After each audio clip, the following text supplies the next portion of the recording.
Welcome to हमारे channel पर आपका स्वागत है। आज हम जो ग्रुप 3 का रिलेटेड हमारा जो चल रहा था, तो एक जो छोटा सा टॉपिक इसमें आता है कि क्लास इक्वेशन कैसे फाइंड किया जाता है, किसी ग्रुप की ऑर्डर ऑफ ग्रुप का क्लास इक्वेशन कैसे निकाला जाता है। जनरली ये ग्रुप 3 का जो है सीएसआर मैथमेटिक्स में पूछा जाने वाला सबसे इम्पोर्टेंट टॉपिक है और ये हर साल आते हैं इसमें क्वेश्चन। तो हम लोग कैसे क्लास इक्वेशन को फाइंड किया जाता है, आइए चलिए देखते हैं। ओके, तो देखिए इफ़ इसमें बोल रहा है कि क्लास इक्वेशन फाइंड करने के लिए if order of group is P Q, जब पी क्यू दिया रहेगा, किसी ऑर्डर का पी क्यू दिया रहेगा, तो जिसमें जो है पी से ग्रेटर देन क्यू होना चाहिए, यानी क्यू जो है आपका बड़ा होना चाहिए। तो अगर पी क्यू माइनस वन को डिवाइड कर देता है, इसमें जो है पी और क्यू माइनस वन को डिवाइड कर देता है, तो इसमें पी और क्यू क्या है, प्राइम नंबर। तो then the class equation of G इस टाइप से बनेगा। अगर बाय द वे जो पी जो है क्यू माइनस वन को अगर कभी पॉसिबल डिवाइड नहीं करेगा, तो हम लोग एक केस जानते हैं कि जब पी माइनस क्यू अब क्यू को डिवाइड नहीं करेगा, तब जो ग्रुप हो ना साइक्लिक ग्रुप बनेगा। ये कब डिवाइड नहीं कर सकता है, तो जैसे आप एग्जांपल ले सकते हैं, जैसे टू हुआ, टू टू का भी फाइव, जैसे टू लिए तो टू का भी फाइव को क्या डिविजिबल कर सकता है, नहीं। तो यही होगा, तो आपका समझिए। तो इधर देखिए, जब कोई चीज़ पी क्यू को डिवाइड नहीं कर सकता, तो इसमें साइक्लिक ग्रुप बनेगा। तो जब साइक्लिक ग्रुप होता है तो एबिलियन होता है। क्या होता है? एबिलियन होता है। जब साइक्लिक ग्रुप बनता है तो एबिलियन। तो देखिए, अगर पी क्यू माइनस वन को डिवाइड कर देता है तो एक दो केस में रिटर्न हो सकता है। एबिलियन बन भी सकता है में, और नॉन एबिलियन, या तो एबिलियन हो भी सकता है और नहीं भी हो सकता है, जब ये पी माइनस क्यू जो पी और क्यू माइनस वन को डिवाइड कर दे। ओके, आप जैसे पी पी, पी इसका जो आपका देख रहे हैं कि इसमें हाँ अब नहीं डिवाइड करेगा तो पूरी क्या होगा, साइक्लिक और एबिलियन होगा। अब इसमें देखिए पी क्यू जो है इसका फॉर्म कैसे बनता है, फार्मूला इस जब इससे रिलेटेड कैसे बनेगा, इसमें देखिए।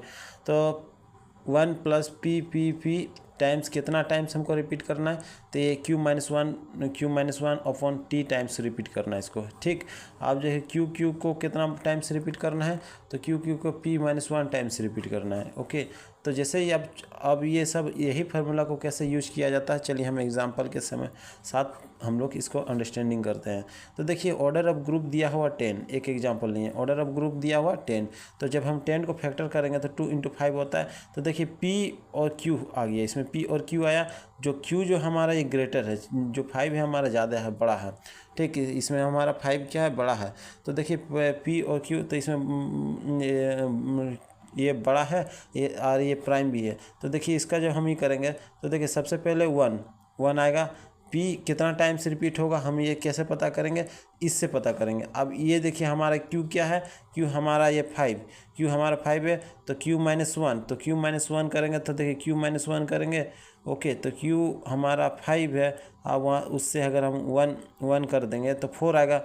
ओके, इसको 4 आएगा, 4 आएगा, उससे हम 2 से डिवाइड करेंगे। 2 जब हमारा जो क्वोशंट कितना आया 2, जो डिवाइड करके क्वोशंट आएगा वही उतने टाइम्स हम पी को लिखेंगे। तो ये तो हमारा पी 2 है, तो उतना टाइम्स हम ई करेंगे। क्वोशंट जितना बार आएगा इसको माइनस करके, या उतने टाइम इसको लिखेंगे। अब रहा बात हमारा अब क्यू का बारी, क्यू कितना टाइम से रिपीट होगा भाई, तो देखो क्यू कितना टाइम से रिपीट होगा इस पर डिपेंड करता है। देखिए क्यू को कितना टाइम से रिपीट करते हैं, तो फार्मूला कहता है कि पी माइनस वन, तो पी हमारा क्या है 2, 2 माइनस वन यानी कि 1। तो क्यू जो है हमारा 1 टाइम से रिपीट होगा।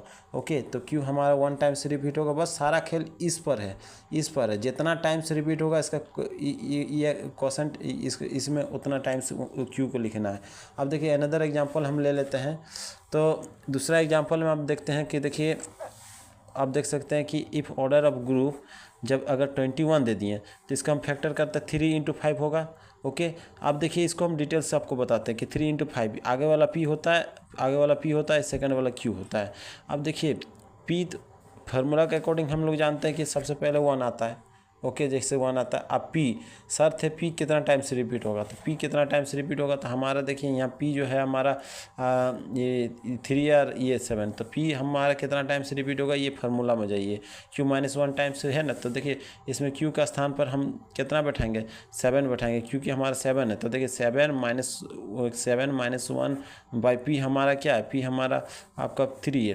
अब इसको देखिए 6 को अगर हम 3 से डिवाइड करेंगे तो हमारा रिमाइंडर कितना आएगा, हमारा क्वोशंट कितना आएगा, 2। तो यानी कि हमारा जो पी जो होगा 3 को हम कितना टाइम से रिपीट करेंगे, पी को हम 3 टाइम्स जो है ना ये 2 टाइम्स रिपीट करेंगे, क्योंकि हमारा क्वोशंट 2 आया। अब रहा बात क्यू को हम कितना टाइम से रिपीट करेंगे, तो देखिए क्यू को हम कितना 7, ये क्यू को कितना टाइम से रिपीट कर सकते हैं। तो अब क्यू को रिपीट करने का तरीका है कि क्यू जब रिपीट होता है तो P-1 होता है। तो पी हमारा क्या है, 3 है। पी जो हमारा आगे वाला 3 है, तो 3 जो है, तो 3 ये 3 - 1, तो 3 - 1 करेंगे तो 2। तो जो पी हमको जो क्यू को रिपीट करना है ना, तो 2 टाइम्स रिपीट करना, क्योंकि P-1 का फार्मूला से, तो P का स्थान पर हम 3 - 1 करेंगे तो 2 आया। तो 2 हम जो है Q को 2 टाइम्स रिपीट करेंगे। ओके, ये हम 2 को रिपीट करेंगे। और एक चीज़ है कि इसमें एक नहीं भी होता है, कब होता है वो हम नेक्स्ट इसमें बता देंगे। Thanks a lot for watching. ये आपका ग्रुप 3 से रिलेटेड क्वेश्चन है क्लास इक्वेशन का, कैसे क्लास इक्वेशन फाइंड किया जाता है।